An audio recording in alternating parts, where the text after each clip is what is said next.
উত্তরবঙ্গের ছেলে আমি, রাকিব ইসলাম, রাকিব আমার নাম, পীরগঞ্জ থানা আমার।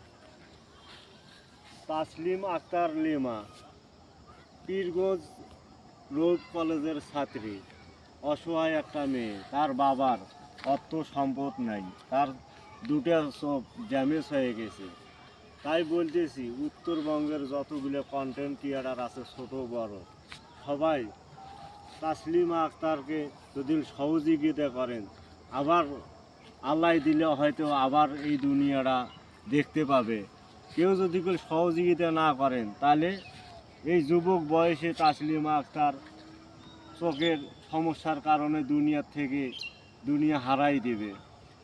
পাঁচ থেকে 7 লাখ টাকা লাগবে তার চোখের অপারেশন করতে। এটা আমারও সম্ভব না, তাসলিমা আক্তারের বাপেরও সম্ভব না। এটা সবার জন্যই সম্ভব। সহযোগিতার হাত বাড়াবেন।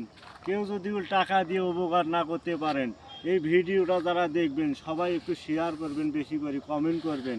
তাহলে ইনশাআল্লাহ এই ভিডিওর মাধ্যমে হয়তো তাসলিমা আক্তারের চোখের কিছুটাও হলেও উপকার হবে।